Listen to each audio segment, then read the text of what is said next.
You're tuned in to Discover a New You, the show designed to help individuals develop their interpersonal skills, physical, emotional, and spiritual well-being.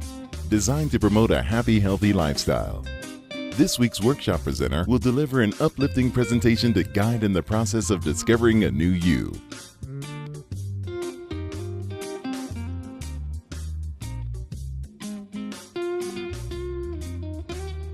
Good evening, ladies, and thank you for joining me this evening at today's workshop. My name is Latisha Atkins. Please feel free to call me Tish. And today we'll be talking about creating community change through advocacy and engagement. So again, welcome and thank you for joining me. You could have been a number of different places. So we'll just jump right in and dive right in. Does anyone know what an advocate is around the table? Anyone able to talk about what advocacy actually is? I know it's a fancy word. Not many folks know what it is. And then we hear it all the time, advocate for your rights. Mm-hmm. But there's no clear definition. Anyone want to take a stab at what advocacy is actually? I would take a guess because the social worker in me, when I hear advocacy, I think of someone who is expressing the needs of others. Mm-hmm. I think of someone who wants to empower with their voice. Okay. So those are things that come up for me. Mm-hmm. Standing in the gap. Mm-hmm. Good way to put it. Okay. Kind of speaking up for things that are silenced. Right. So constantly speaking up about it. Right. And those are all great definitions of what an advocate is.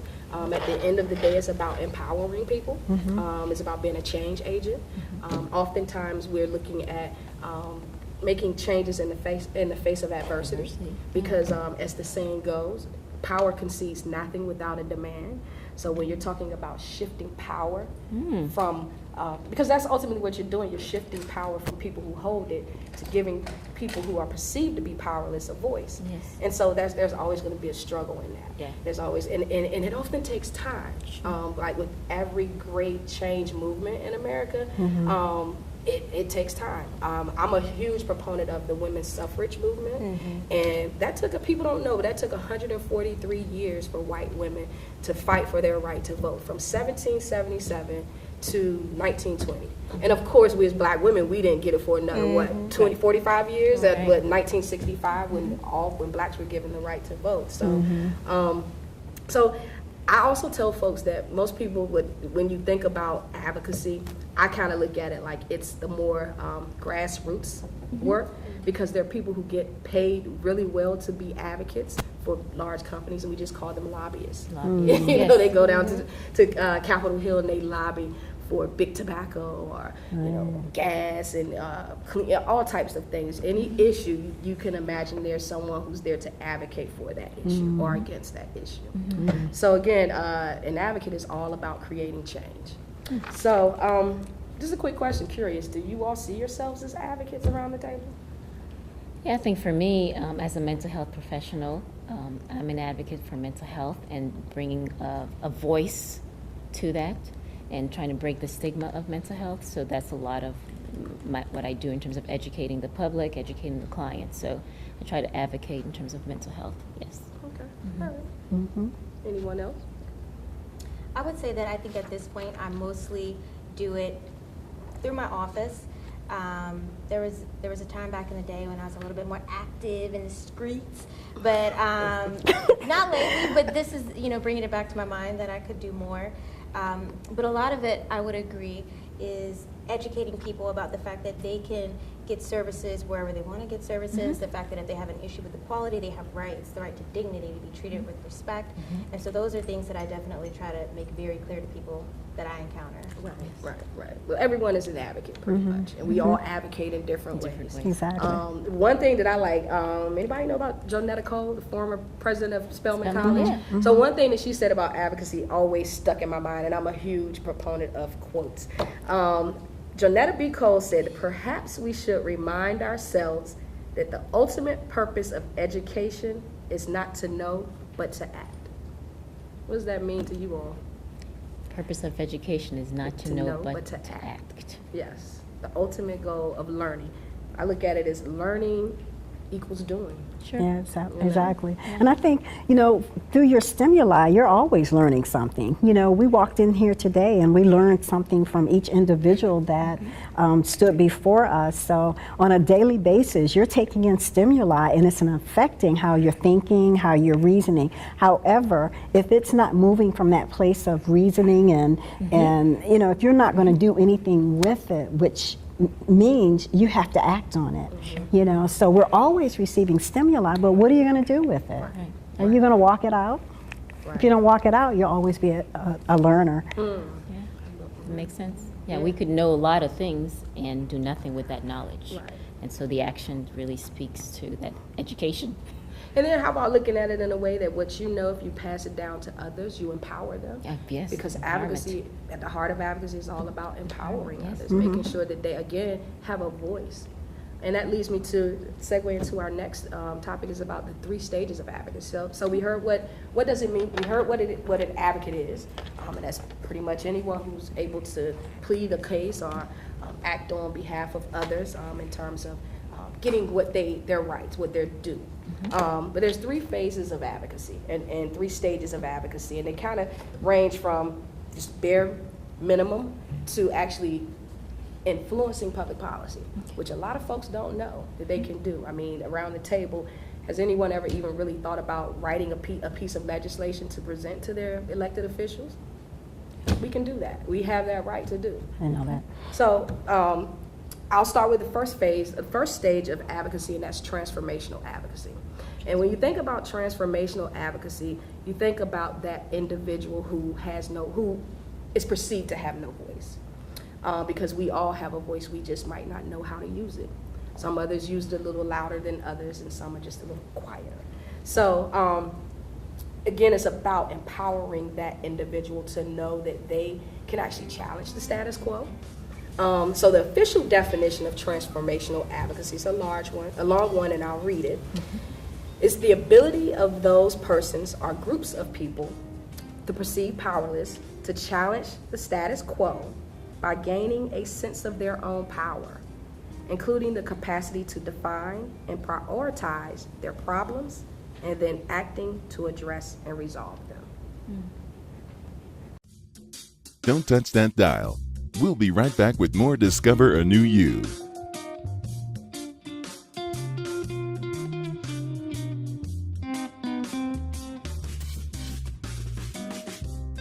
Transformational advocacy, again, is all about the ability of those persons or groups of people who are perceived to be powerless to challenge the status quo and to gain a sense of their own power. That's simple. Just making sure that just giving that person that voice. Giving that person that voice. And then there's the second phase, which is developmental. And we all probably know, I mean, I'm from little Southern Baptist girl from North Carolina, but I know the Miss Betty on my street who everybody goes to when they have an issue, because Miss Betty knows how to maneuver and navigate systems. Miss Betty knows who to call. Miss Betty knows who to get there in case, whatever might be the issue. So when Miss Betty begins to, not only she's empowered, but she begins to empower her neighbors, then we begin to have collective action. So let's say Miss Betty goes and she empowers all of the people on her street to sign a petition. Let's say they don't have any street lights on their street, and at night in summertime, kids, a child may have been hit by a car. So now all the community is up in arms because they've been arguing and trying to get these street lights for quite some time now. Miss Betty has been the only person being vocal about it. But now, since this young man has been hit, everybody's concerned. It's an issue. It's a huge issue in the community. So now everyone is collectively taking their power and their ownership. And then that's when we begin to look at strengthening our communities. That's when we begin to really look at the ability of citizens and people to organize themselves, to look at collectively altering the existing power dynamics. It's about developmental advocacy. It's about strengthening the community and building our communities. It's about having a shared voice. And not only having a shared voice, but bringing others along as allies, convincing opposition that these are things that we deserved. And how do we go about getting that? So I'll give you the definition, and then I'm just going to ask folks to tell me what that might mean to them. Developmental advocacy. The ability of citizens to organize themselves collectively to alter the existing relations of power by providing themselves with the capacity to identify, articulate, and act on their concerns, interests, and aspirations, including the ability to achieve specific and well-defined policy outcomes. It's a lot to chew up, but it's so powerful because this is when communities begin to take back their collective powers. And oftentimes, I work a lot in disadvantaged, vulnerable communities. Oftentimes, folks for so long have been denied just their basic rights, and they don't feel they have a voice, much less their community has a voice. So it's important that we empower our communities, particularly in an administration like we have today, where we're just made to feel that we don't have a voice, we don't even have a right to be an American. We know that's not the case. So any questions about that? Any dialogue? Anybody want to have any dialogue around that? Any experience working in vulnerable communities around giving them a voice? Well, I think when you talk about that developmental advocacy, I'm thinking of hope. Again, a lot of times, if you're feeling as if your voice is not heard and feeling defeated, and I know with the elections, a lot of people don't vote because of that. If your voice is not heard, then you're feeling as if no matter what you do, no difference. And so that advocacy plays a big role. And again, with what I do from day to day in terms of giving my clients voices to be able to address their mental health needs. So I try to eliminate a lot of the barriers, because there's so many barriers already. Oh, I don't have the money, or I don't have insurance, or I don't have this, I don't have that. Well, you need this mental health. You need to take care of yourself mentally. And so how do we take away some of these barriers? How do we problem solve to make sure you get the help that you need? And so, yeah, I think that it just speaks to hope, and we need that. And it's funny, Napoleon of all people said that leaders are dealers in hope. It's a leader's obligation to give people hope. That makes sense. Yeah. We all need it, and I think one of the things that came to my mind, just hearing your definition, is possibly how disconnected certain communities are. And it makes my wheels turn on why. Why don't I know my neighbor's name, although I speak and pass them? Right. What is it about what's happening in my community? And then I spent a lot of years working in disadvantaged communities as a social worker and a mental health counselor, community-based counselor. And they had various issues from time to time with the community. And it didn't cross my mind that we could get everybody together that has an issue with this and do something different. Right. I think sometimes we're so individualistic, but there's so much more power in joining together and maybe have created a petition or something like that. So that just makes my wheels turn about missed opportunities, actually. And just to piggyback on that, so many people tell us that, we are a big consumer block of, we have a lot of money as it relates to the money that we pour out, Other people tell us that. However, when it comes to developmental advocacy, and especially in those neighborhoods where they're disadvantaged and that don't feel as though that they have a voice, it's already been tried and true. We've already seen the results of coming together collectively and holding back our money. Not our ancestors, but our grandparents did that, and look at what kind of change happened as a result of them doing that. The bus boycotts. So can you imagine if you're just in a community, of 3 blocks or 4 blocks, and you have stores in that community that are not of your own, but other people who've come into your community. Can you imagine what kind of voice you can bring about by stopping supporting people who don't support you back? Exactly. In your own community. So I believe that we have a lot of power, but we forget that we have power. And even those who are in disadvantaged neighborhoods, they have to remember you have power Power too. to awaken a bell with our government or your local leaders, and let them know, yeah, you guys have not been paying a lot of attention to our needs and the things that concern us. However, we're going to hold our money back. We might not have a whole lot of money, but we're not going to shop in some of the places, that are building up in our neighborhood. Exactly. And then you mentioned voting blocks, our huge power blocks. Yeah. Our seniors, some of the most powerful voices. Like, just imagine if we can mobilize our seniors. In the early 80s, when we had the push for, I don't do it, and that's probably why I can't think of it, when you recycle. You know who led that effort? It was children. Children, the schools were teaching children how to, use your plastic bottles and put them into the recycle bins. And these children went home and began to tell their parents, no, we can't throw that in the trash. Wow. We recycle it. And then it caught on. Wow. Another example is Mothers Against Drunk Driving. Right. Oh my God. When I was young, this block everybody knew about MAD. And it was because mothers got together around a table like this, who maybe had been victims, their children had been taken away from them because of a drunk driver. Right. And then they had a regional, local effort, which went nationally. And then these people began to hold their elected officials accountable. And they told them, if you do not, and I guess make more stringent laws for these drunk drivers instead of slapping them on the wrist, we won't vote you back in. And guess what happened? As a result, you can no longer drink and drive without spending some time in jail versus you used to just walk away. That's right. And that leads to the third phase, or the third stage of advocacy, which is instrumental advocacy. And that's when you move from the developmental phase. Now your community has a voice. Now your community, the elected officials are calling you. They're coming out to your meetings. They want to hear from you when they make decisions. And then that's when you begin to influence public policy. That's when folks, an elected official won't even think about voting on a bill without coming to hear how you as a community feel about that.